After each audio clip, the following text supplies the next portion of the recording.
Welcome, Kevin.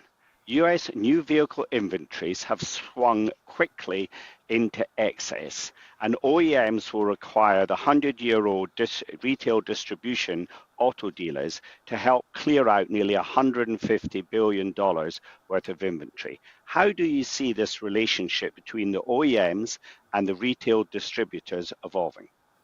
Well, thanks, Roger. What we see is really a return to normalization in the industry, at least in terms of the relationship to dealers and manufacturers. We think now that more than ever, or as much as historically, you have a situation where there's a lot of excess inventory on the ground. And the only way that inventory gets cleared and makes room for manufacturers to keep producing is if that relationship between the dealer and the manufacturer gets even tighter, which is there could be money, incentives, discounting involved. Essentially, the manufacturers need the dealers to clear the lot.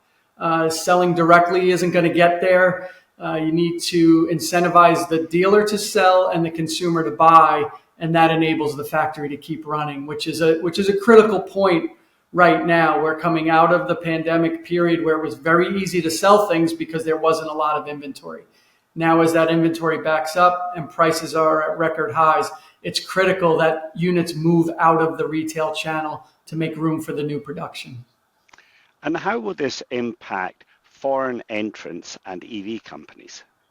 Yeah, I think we've gotten to the point where certainly foreign manufacturers trying to get a foot in the door in the US realize the fastest, most efficient, and cost-effective way to do that would be to leverage the existing 100-year-old franchise retail channel rather than to try and create and sustain their own. And I feel that's the case even for some of the pure play EV companies that have already been in the US for several years. And that includes Tesla and Rivian and Lucid, that by having a retail network, you're going to book that revenue of everything you've built as soon as you sell it to your franchise base, as opposed to those unsold units being on your balance sheet and your carrying cost. It creates a lot more visibility in terms of your gross margin. You've paid to build it, you've booked the revenue to offset it. In a direct sales model, that revenue is not booked